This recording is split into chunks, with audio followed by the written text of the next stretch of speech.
All right, let's just dive right in. We're not just talking about some old novelist today. We're talking about Fyodor Dostoevsky. And honestly, he was one of the greatest explorers of the human condition, maybe ever. The thing is, he didn't really write stories. It was more like he performed autopsies on the human soul. I mean, seriously, take a second and think about that. What is really going on under the surface for you, for the people around you? Dostoevsky wasn't content to just ponder these questions. He dragged them kicking and screaming out into the open, forcing his characters, and by extension us, to face all those uncomfortable truths we usually try to just push down. And this right here, this is why he still matters so much. On one side, you have our very modern struggle, right? Carefully building that perfect online persona. And on the other, you've got Raskolnikov from Crime and Punishment, a guy trying to intellectually justify a murder. Now, the stakes are, well, they're obviously very different. But the root of it, it's exactly the same. A desperate attempt to prove our own worth and carve out some meaning for ourselves. And that's exactly what we're going to explore first, this idea of a timeless echo. How is it that a Russian author from the 19th century can feel like he's writing about the anxieties we're all dealing with right here, right now? Well, here's the incredible part. Long before psychology was even a real, formal thing, Dostoevsky was basically its grandmaster. He gave us characters who weren't simple heroes or villains. No, they were incredibly complex, living, breathing case studies of the human mind in total chaos. So, with that, let's step inside that labyrinth of the mind.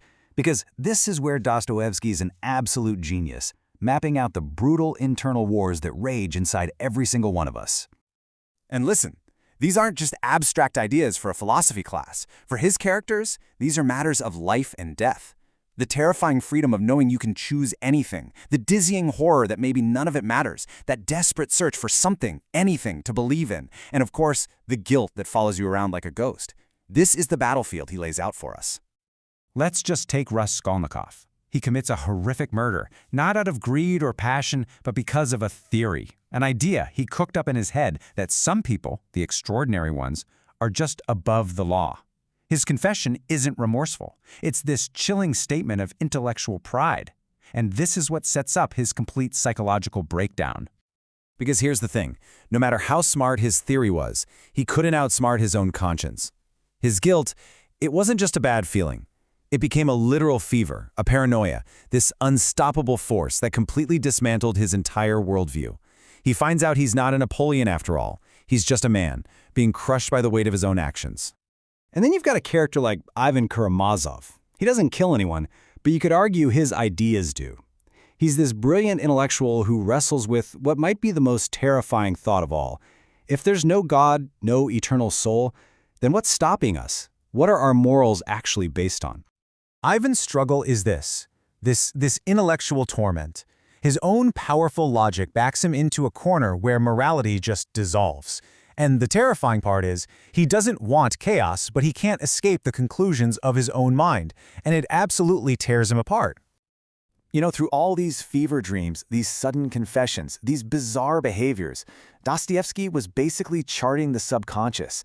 He was digging into the hidden reasons we do what we do, decades before Freud even gave it a name.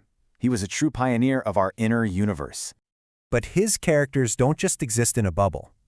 And this is key. Dostoevsky used their internal struggles as a powerful, unflinching mirror for society itself. You see, their inner turmoil, their spiritual sickness, it was really a reflection of what was happening in 19th century Russia. It was a society that was wrestling with radical new ideologies, where old traditions were crumbling and a deep spiritual crisis was taking hold. This brings up this really fascinating tension in all his work. On the one hand, the individual is 100% responsible. Raskolnikov chose to commit that murder. But at the same time, their choices are born out of and feed back into this larger social decay. It's this powerful, endless loop between personal choice and the world around us. Does any of this sound familiar? I mean, his warnings about these grand ideologies that promise a perfect world but end up demanding total conformity? Or what happens when a society decides that truth is just whatever you want it to be? These critiques are so sharp they feel like they could have been written this morning. So after all this darkness, all this psychological torment and social chaos, you'd be forgiven for thinking his message is just one of total despair. But it's not even close. Because this is the twist. The ultimate destination that Dostoevsky forces his characters to crawl towards is this: finding some kind of light in the absolute pitch-black darkness. And he kind of lays out a roadmap for it. The path is not easy, at all. It starts with suffering, just unbearable, soul-crushing suffering. But it's that suffering that finally forces the character to stop lying to themselves and confront the truth. And from that brutal honesty, that's where a spiritual awakening and eventually real hope becomes possible. And you have to understand, he knew this path personally. As a young man, Dostoevsky was sentenced to death. He was actually led out in front of a firing squad and only pardoned at the very last second. Then he was sent to a Siberian labor camp for years. He lived through the absolute worst of humanity and came out with this unshakable belief in our ability to endure and even find redemption. So, after all that, after walking through the minds of his characters and the chaos of his world, what does it all mean for us? That's really the final and most important question. His legacy is just immense. I mean, he completely reshaped what a novel could even do, turning it into a playground for psychology and philosophy. But maybe his greatest gift of all is this map, a guide to the most complex, confusing, and important territory we will ever have to navigate, ourselves.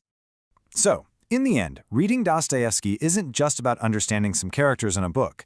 It's an invitation, a challenge, really, to understand yourself. He forces you to ask those hard questions and to look at the parts of yourself you'd probably rather keep locked away. And that's the question he leaves us all with. It's a direct, piercing challenge that is just as powerful today as it was 150 years ago. In the labyrinth of your own mind, what truth are you avoiding?